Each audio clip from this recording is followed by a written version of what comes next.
Good evening and welcome to tonight's Undaunted, bringing to the news and church stories. I am Oyi Obala. Let's begin.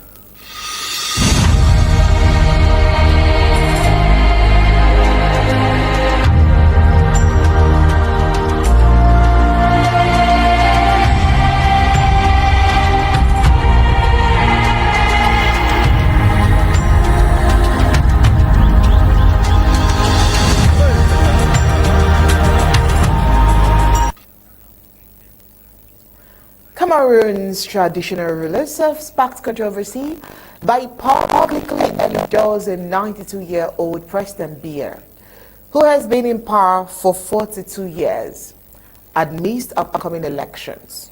Well, this report goes as far as January 27, when 12 traditional rulers signed a motion supporting the year's candidacy on behalf of over 200 traditional rulers from the 10 regions of the Cameroons. Now, these developments has raised concerns about the neutrality of these traditional rulers who play a crucial role in maintaining unity and cohesion in their respective villages. Critics argue that Biya's prolonged rule has been marked by corruption, repression, and economic stagnation, as well as a devastating Amazonian war of independence that has claimed over 3,000 and 60,000 lives, counting, and displaced over 300 and thousands of houses since 2016. Amazonian infrastructure is also in shambles, with neglected roads, frequent power outages, and lack of access to basic services such as healthcare and education. The once thriving city of Bamenda, for example, has been a shadow of itself, with potholed roads, frequent blackouts, and a general sense of despair. How about insecurity?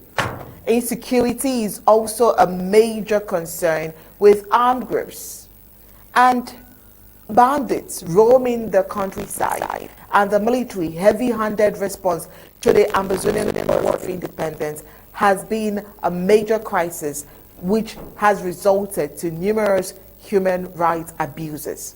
Now, despite all of these challenges, Biya's supporters claim that he is the best guarantor of Cameroon's stability and sovereignty. But however, opposition parties and civil society groups dispute this narrative, accusing President Biya of manipulating the electoral process ever since he got into power to maintain his grip on power. So as La Republic de Cameroon prepares for elections this year, the role of other traditional rulers in supporting the President Biya's candidacy has raised questions about their neutrality and the potential for electoral manipulation.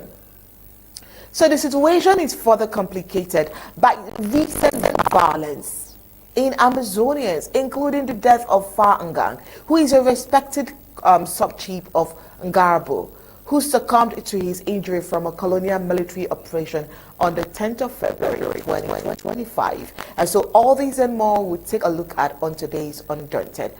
But first, let's take the prime headlines.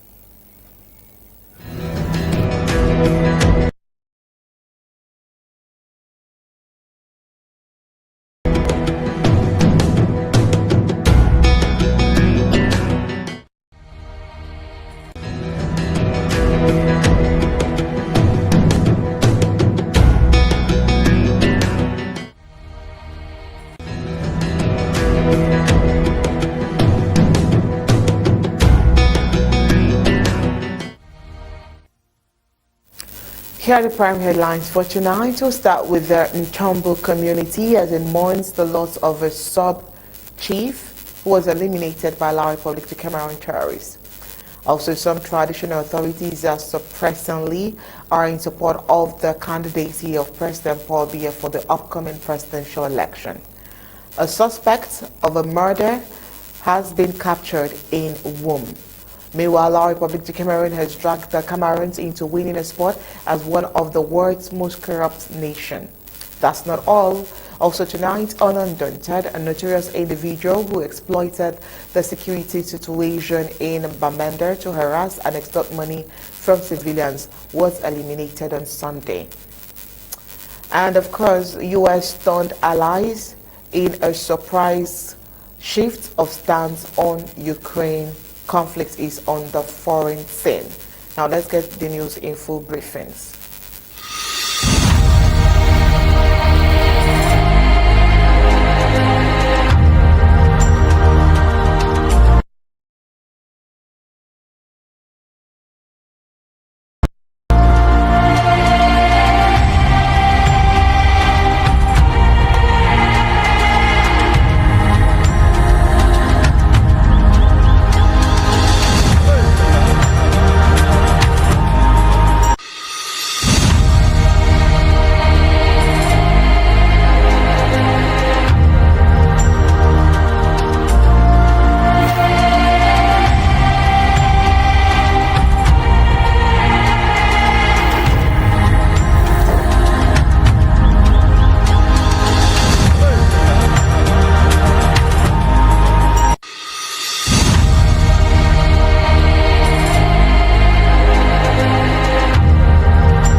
So we are 3 days in, and the Ntumbaw community is still in total shock, experiencing a period of mourning after Fa Ngang, a respected sub-chief of Ngabo 1, succumbed to his injuries from a colonial military operation that has been dated February 10, 2025. So on the 10th of February, Fa Ngang was shot in the arm during a colonial military operation in Mbalo, Ntumbaw. Witnesses say that the colonial troop was working with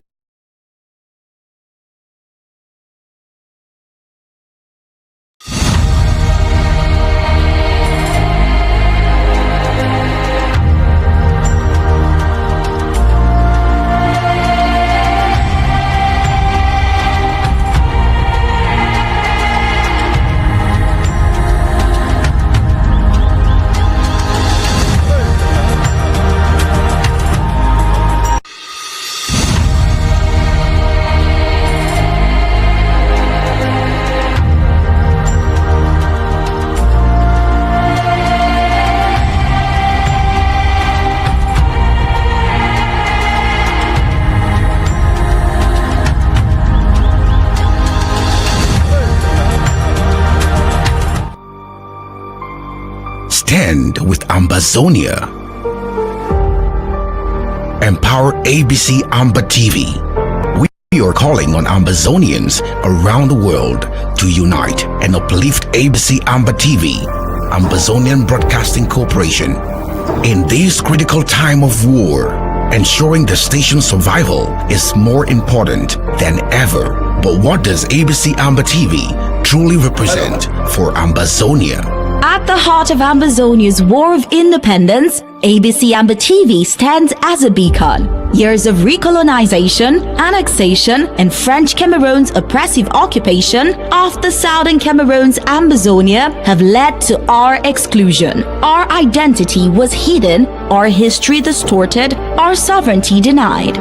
Queen of England is aware that the British Southern Cameroons were never a colony under France. Since its inception in 2018, ABC Amba TV has been our lifeline. Months of diplomacy have failed to resolve the crisis as fear grows over an imminent Russian invasion of Ukraine. Our work in the dark is our chance to tell our stories to the world, to give voice to the voiceless, and broadcast the truth of our struggle. We are serious about executing this revolution. It has become a vital arm of our government in wartime, making diplomacy achievable and showcasing our untold stories. ABC Amba, you guys know how important ABC is for this, our quest for international recognition. Your donations can make a world of difference. Every bit of support helps keep our stories alive. Well, you're welcome back. We are 3 days in and the Ntumbaw community is still in total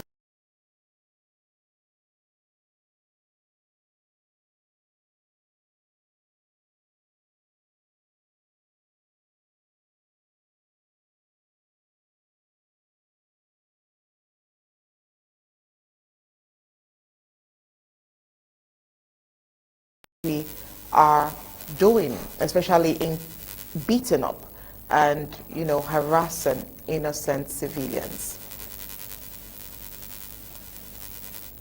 On February 10, Fangang was shot in the arm during a colonial military operation in Ntumbaw. Witnesses say that the colonial troop was working with colonial militias dressed in military clothing. Ngang was taken to the Ntumbaw healthcare where he had surgery and seemed to recover well. Sadly, on the 23rd of February, his family and friends were left heartbroken when the community learned of his death.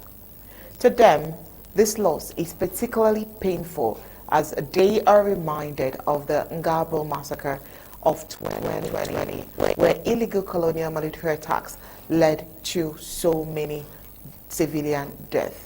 Our presence known in our fight in the global conversation. The moment they notice that we are no longer on air, popular on the East Coast.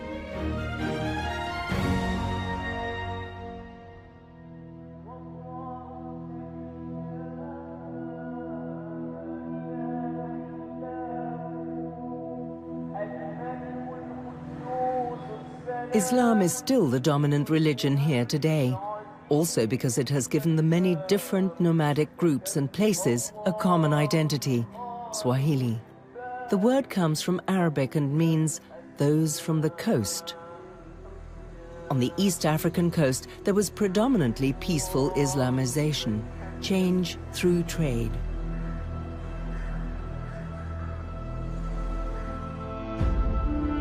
On the other hand, Islam spread through military conquests across North Africa, from Egypt via Tunisia and Morocco throughout the Maghreb, and from there along the trade routes of the Sahara into present-day Ghana and Central Africa.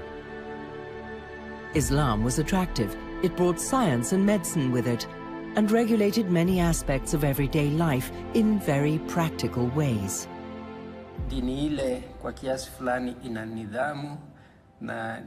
Islam gave rules to life,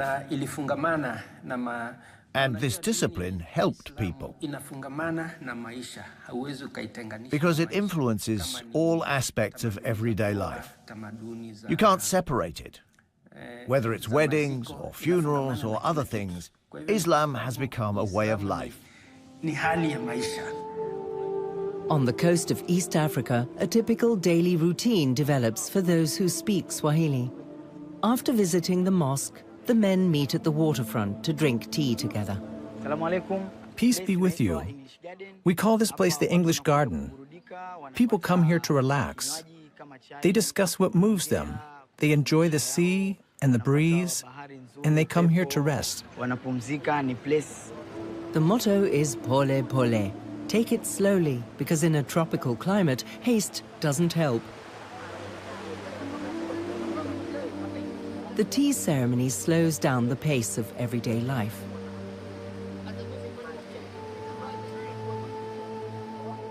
The tea is very nice and is infused with a lot of ingredients. As you enjoy it, it is very delicious and it warms the heart. Life on the coast is characterized by Arab and Indian heritage.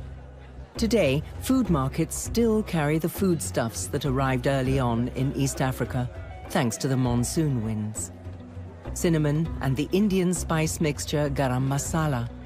Here, they stock ingredients for the popular kebab, which comes from the Middle East. Trading methods and practices also arrived with the traders across the sea. There are no fixed prices here like there are in Europe.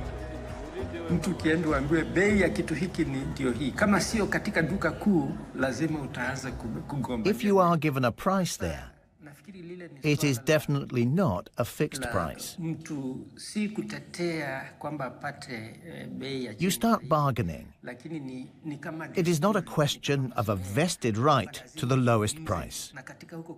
The price is determined by getting to know and appreciate the other side.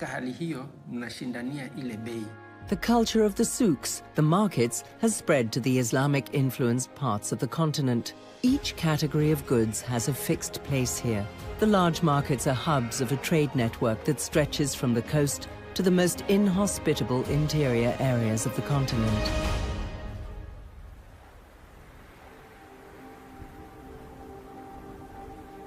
Among them is the Sahara, the largest arid desert on Earth. The Saharan desert is an incredibly inhospitable environment. But there were still huge amounts of human activity and hubs of civilization. Traces in the landscape bear witness to this. Researchers have interpreted them as dried-up river courses. Rock paintings show a completely different Sahara. Archaeological finds of humans wearing jewelry made of hippopotamus ivory also speak of a rich flora and fauna. The Sahara as a green paradise and ideal habitat. This is what it must have looked like until 6,000 years ago.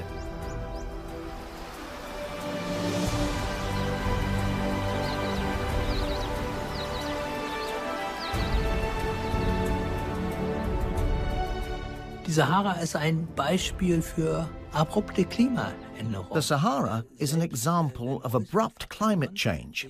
Even if external factors only change very, very gradually, the climate can still change very fast. All of a sudden, cattle raising and fishing were over. When the climate changed with a tilt of the Earth's axis, the once lush habitat in northern Africa turned to dust. Paradise became a desert in an unimaginably short time. Almost all life was driven out of the desert. The people retreated eastwards into the Nile Valley.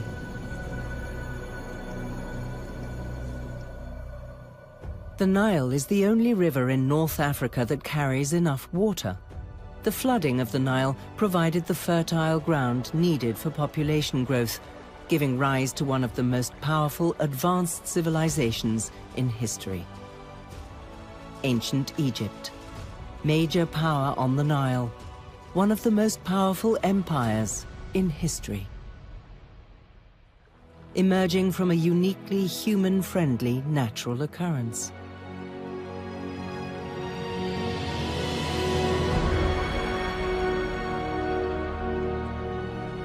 The geography of Egypt is one of the keys to this civilization's success, because the river and its regular flooding provided bountiful harvests. The Nile also formed a natural transport system. The river flows towards the north and the Mediterranean, but the winds in that part of the world blow to the south.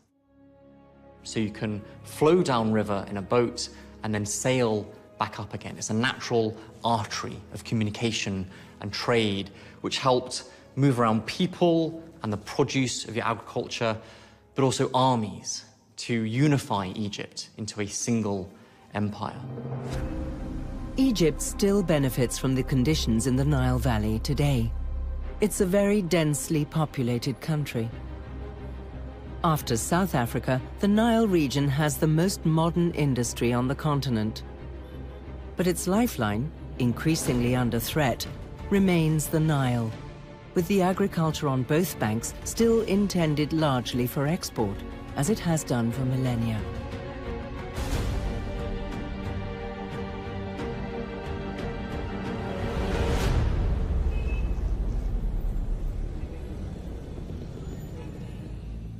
But the Sahara has also been a habitat for humans down the millennia, albeit an extremely difficult one.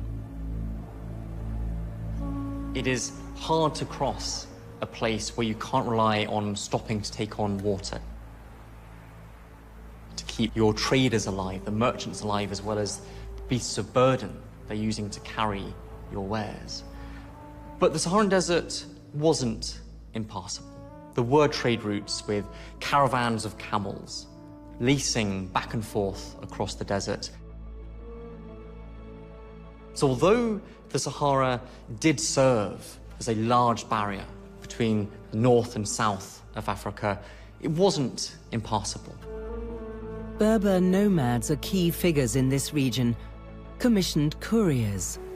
With their camels, introduced from the Arabian Peninsula in the first millennium, they commuted between the coast and the trading post warehouses in the desert with goods such as Sahara salt. So valuable that for a time it was used as a means of payment. Oasis City.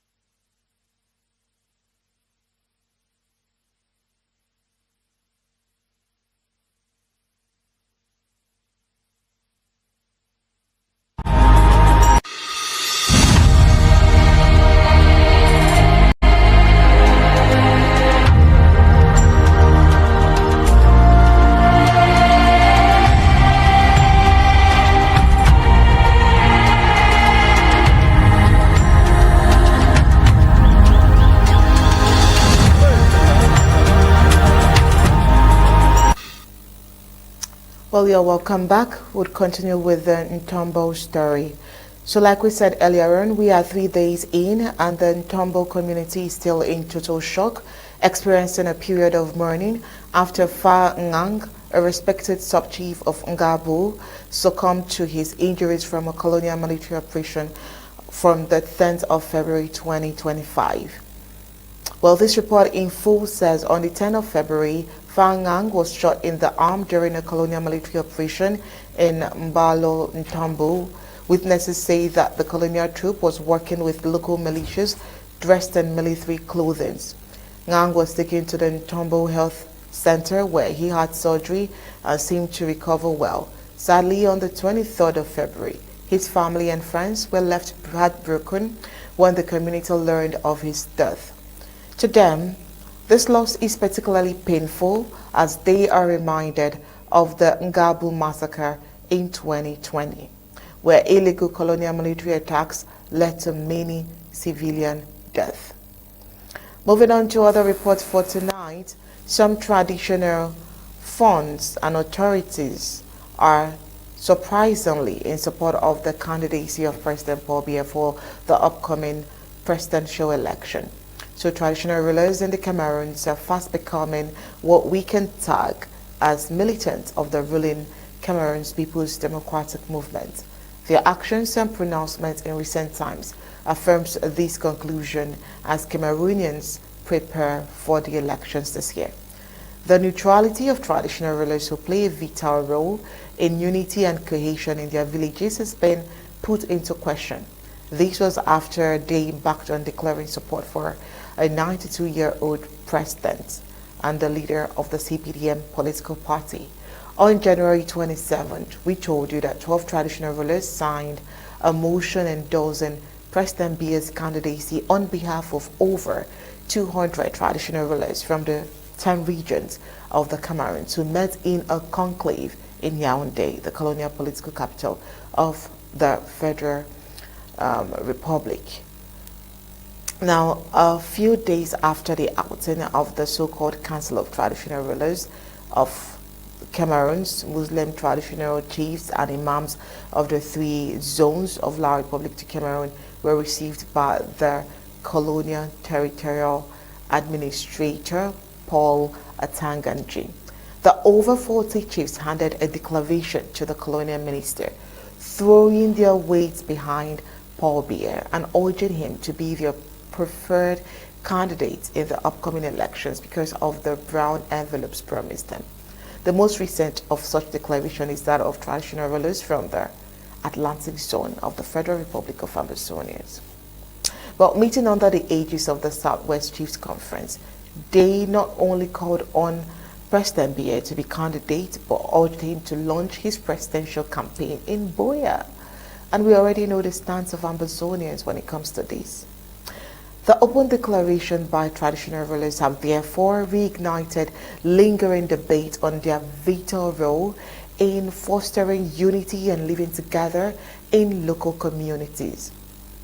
Partisan politics is a major divisive factor amongst Cameroonians. Traditional rulers have a history of treachery against their people if they sided with the Europeans to sell their people as slaves during slavery and the slave trade. What makes you think that they will not sell Ambazonians to be and the corrupt regime for a few pennies? Well, according to a colonial government critic, he's asking what the so-called traditional rulers are doing. He's saying that it is not new, emphasizing that the colonial regime in power has been using them as accomplices in corrupt practices against the common man. The desecration of tradition by its custodians prompted a reaction from human rights lawyer Felix Sabo. In a reaction on his social media handle, he called on traditional rulers to maintain neutrality ahead of the 2025 elections. But the question is election supposed to hold? Well, in the face of open involvement in partisan politics, the father reminded them that traditional leaders in the Cameroons have historically played a vital role in governance, cultural preservation, and conflict resolution. But however, their growing involvement in politics has raised concern about the people and how the people are supposed to feel. Do they have any impact on the national unity? Given their influence, we all know that traditional rulers must remain politically neutral to preserve their moral authorities and act as unifying figures in their respective communities. Regardless of all of this pain and torture that Ambazonians are going through, one would expect that those from the Ambazonian descent would act accordingly. But we'll definitely continue to bring you up to speed with reports as these elections, because for all we know, the Ambazonian government, led by President Dr. Samuel Ikomisako, has insisted that elections will not hold in Ambazonia. And so, just so you know, these politicians, funds and chiefs are merely taking this to their own personal gains. And of course, people would definitely have their stakes, people would definitely have their stand. But we'll definitely bring you up to speed with whatever comes up on the political and the elections as it goes on. But Ambazonians are reminded that there will be no elections in Ambazonia in 2025. Moving on, in the Womb community, of course, Womb community is a county in Menchum, the Savannah zone. Colonial authorities have arrested a 17-year-old Dahiru Amadou Tino. He's the third suspect arrested in the investigation into the kidnapping and murder of Kadiri Sali in Fumbot. Dahiru Amadou Tino was found in Womb with an unexplainable serious wrist injury. He lives as an internally displaced person in Bafusan and had fled to Womb with another gang member after Kadiri Sali was killed. His arrest follows the capture of two other suspects, Ibrahim Abdullahi, who is 21 years, and Usmani Yakubu, who is 38, who were arrested earlier this month in Bamenda and Fumbot. Well, according to colonial authorities, the earlier suspects confessed to torturing Kadiri before killing him by hanging. Meanwhile, the colonial police claims to be working hard to find any remaining accomplices. They shared that they are using phone records, messages, and financial information to track down all those involved in Kadiri Sali's murder. Moving on, let's go look at what is happening as La Republic de Cameroon has been dragged as the #1 spot of world most corrupt nation. Well, this is according to the Corrupt Perception Index of CPI in 2024.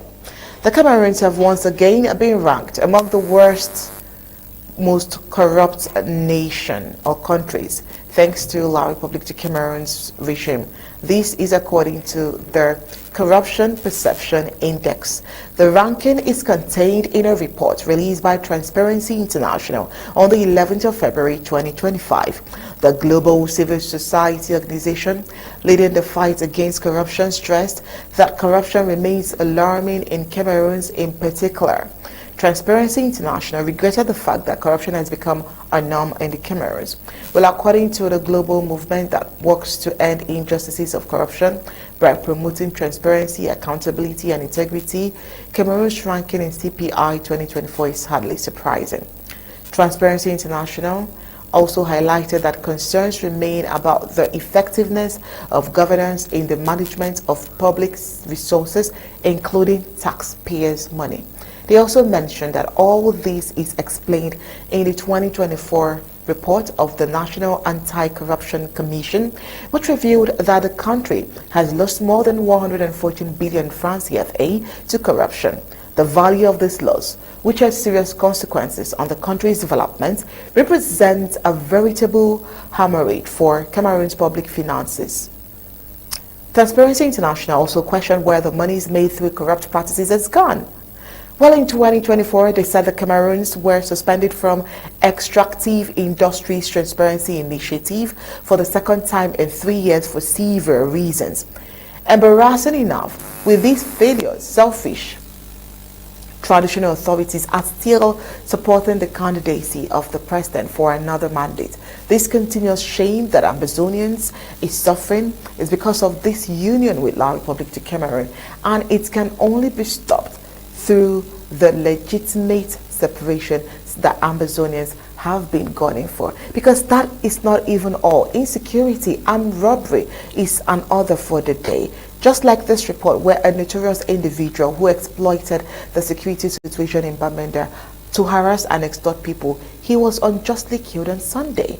So the population around Water Tank up New Road, Bamenda, woke up on Sunday morning to discover the corpse of a young man allegedly killed in an attack the previous night. Well, according to neighbors around the area, the young man, who is a thief who has been harassing people at night and collecting monies from them, it appears that he met his doom when he attacked someone strong enough to overpower him, and he was outrightly killed in the process. A neighbor who threaded the poor security situation in the zone heard the noise and knew that something was not right. Well, according to him, he says, "I heard a noise like people fighting. I went to step out, but I was afraid. I went back inside only to discover a corpse in the morning." The young has been using a well-adapted object in form of a gun to frighten his victims before making away with their belongings. Like him, many are exploiting the uncertainty amidst the ongoing war in Bamenda and Ambazonia at large to extort people. The use of fake guns. His corpse was seen by passengers early in the morning with the battery of a laptop tied in the shape of a gun on his head. This is the fake weapon he's been using in his previous operation. At first time, the identity of the young man had not been known. Meanwhile, the corpse was still lying in the scene as at the time of this report. And this is where we draw the curtains on news from the home front. Coming up next right after this break is news across Africa.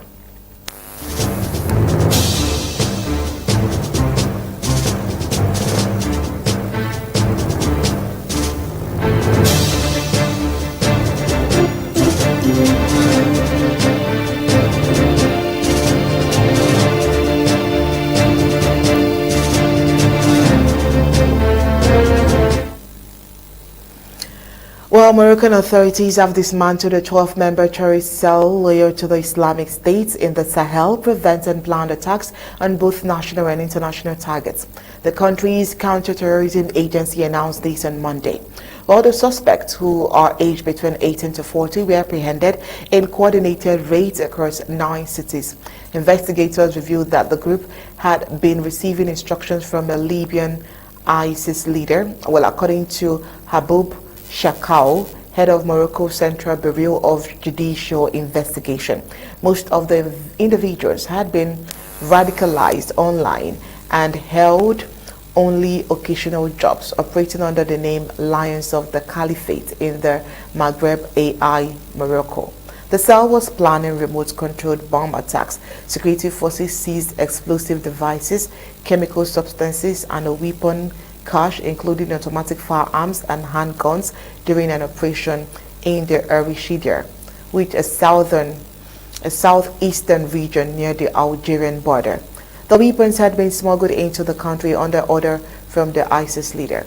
The thwarted plot highlights the increasing security threat from jihadist group in the Sahel, where ISIS and Al-Qaeda affiliates have been expanding their activities across the Burkina Faso, Mali, and Niger. Shekau warned that the growing collaboration between terrorist organizations and criminal networks presents a serious danger to Morocco and Europe. While ISIS branches in Africa have recruited more than 130 Moroccan fighters in recent years, officials said since its inception in 2015, the BCIJ has dismantled dozens of terrorist cells and arrested over 1,000 suspected jihadists. The last jihadist attack in Morocco occurred in 2023 when 3 ISIS loyalists killed a police officer in Casablanca. News across the globe comes up next.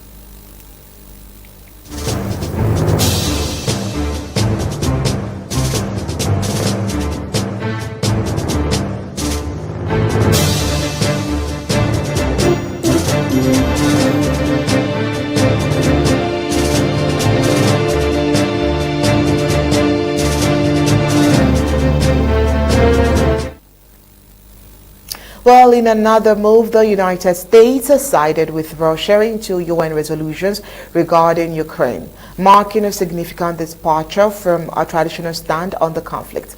These developments have sparked concern among U.S. allies who have long stood together in condemning Russia's action in Ukraine. At the UN General Assembly, the U.S. opposed a European drafted resolution that condemned Moscow's actions and supported Ukraine's territorial integrity. Instead, the U.S. voted alongside Russia, North Korea, and Belarus, raising eyebrows among diplomats and observers. Furthermore, the U.S. drafted and voted for a resolution that the UN Security Council that called for an end to the conflict, but notably did not criticize Russia. Although the resolution passed, the key U.S. allies, the UK and France, abstained after their attempts to amend the wording were vetoed. This unexpected shift in stand comes as a sensitive time, coinciding with the 3rd anniversary of Russia's invasion of Ukraine. The implications of this move are still unclear, but it's likely to have significant repercussion on the conflict and the relationships between the U.S., Russia, and Ukraine. China, on the other hand, is trying to have new submarine. China is reportedly developing a new submarine capable of carrying nuclear-tipped hypersonic missiles, specifically designed to neutralize the U.S. Typhoon missile threat in the Philippines. Well, according to a report by the South China Morning Post, a semi-official military magazine has revealed that a Chinese attack submarine currently under development at the shipyard in Wuhan may be designed to target medium-range missile defense system in the Philippines. These developments marks a new phase in China's opposition to the Philippines' decision to host U.S. Typhoon missiles on its territory. The move is seen as a direct challenge to China's military presence in the region and its claims to the South China Sea. And that's all we have for you tonight on Undaunted. Sincerest apologies for coming behind schedule, and also sincerest apologies that Barrister Tim Basia was not part of the Undaunted news tonight. But before we go, let's take a recap of the major stories.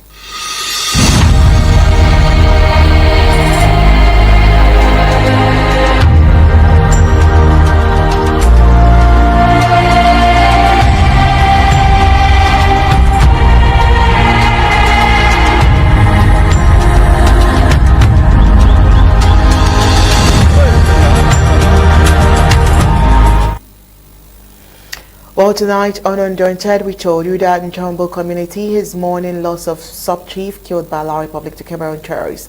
Also tonight, we took a report and told it that some traditional authorities are surprisingly in support of President Paul Biya's election. A suspect has been captured in Womb community, while our Republic to Cameroon has dragged the Cameroons into winning as #1 spot as the world's African most corrupt nation. We took a report of the notorious individual who exploited the security situation and harassed people in Bamenda. Also, we talked about the U.S. turning allies with surprise shift in the stance on Ukraine conflict. That's it for tonight on Undaunted, bringing to news on top stories. On behalf of the technical crew behind tonight's production, it's good night and God bless.